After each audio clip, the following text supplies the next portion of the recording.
ತಿನ್ನಾಕ ಏನೇನೈತಿ? ತಿನ್ನಾಕಪ್ಪಿ ತಿನ್ನಾಕ ಎಲ್ಲಾ ಐತಪ್ಪಿ ನಮ್ ಕಡೆ. ಜೋಂಡಿಗೆ ಐತಿ, ಕಪ್ಪಿ ಐತಿ, ಹಲ್ಲಿ ಐತಿ. ನಿನಗೇನ್ ಬೇಕಪ್ಪಿ? ಏ ಮಾರಾಯ ಸೀದಾ ಹೇಳು ಮಾರಾಯ, ತಿನ್ನಾಕ ಏನೇನೈತಿ? ರೊಟ್ಟಿ ಊಟ ಮತ್ತ ಅನ್ನ ಸಾಂಬಾರ್ ಐತಪ್ಪಿ. ಅಪ್ಪ 3 ರೊಟ್ಟಿ ಊಟ ತೊಗೊಂಡ್ಬಿಡುಂತು. ಏ ಬಾಡನ್ಕೆ ಅವೆಲ್ಲ ಬೇಡ, 3 ರೈಸ್ ಸಾಂಬಾರ್ ತಗೊಳುನ. 3 ರೈಸ್ ಸಾಂಬಾರ್ ಕೊಡ್ರಿ. 3 ಅನ್ನ ಸಾಂಬಾರ ಕೊಟ್ಟಿರಿ ಅಣ್ಣಾರ. ಅಲ್ಲಿ ಹೋಗಿ ಕುಂದರ ಹೋಗ್ರಿ. ಏ ಪ್ಲೇಟ್ ತೆಗಿಲೆ ಪಟ್ ಪಟ್ ಹಿಡ್ಕೋಲಿ. ಏ ಅಣ್ಣ ಒಂದ್ರೊಳಗ ಬಾಳಷ್ಟು ಸಾರ ಹಾಕಣ. ಸಾರ ಹಾ ಆಯ್ತಪ್ಪಿ. ಬಾಳಟ್ ಹಾಕಣ ಮತ್ತ. ಹಾಕ್ತೇನಪ್ಪಿ. 2 ಚಮಚ ಹಾಕಿನಿ ಮತ್ತ. ಇಲ್ತು ಹಾಕ್ತೇನೆ. 10 ಚಮಚ ಹಾಕಣ. ಅಪ್ಪಿ.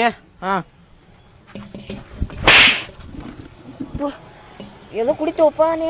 ಎಲ್ಲಿ ಹೋದಲ್ಲಿ ಅದೇನೆ.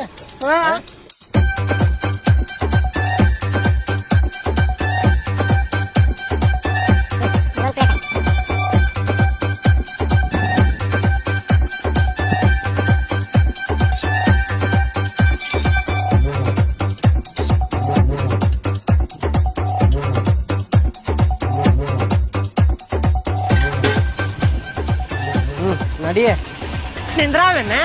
ನಿಂದ್ರಾವ ತಗೋರು ಅಪ್ಪಿ. ಏ ಅಣ್ಣ ಬಾಯ್ಲೆ ಏನ ಸಾರ್ ಬಾಯಟ್ ಹಾಕಂತಂದಿದ್ನಿಲ್ಲ. ಇದು ಏಟ್ ಹಾಕಿದ ಸಾರ? ಇನ್ನೂ ಹಾಕ್ಲಿ ಸಾರ? ಮತ್ತ ಇನ್ನೊಂದ್ ಸ್ವಲ್ಪ ಹಾಕ. ಇದ್ ಅಟ್ಟ ಆದ್ರ ಗಂಟಲ್ದಾಗ ಸಿಕ್ಕೋತದ ನನಗ. ಹೌದೇನ? ತಡಿ ಹಾಕಿದೆ.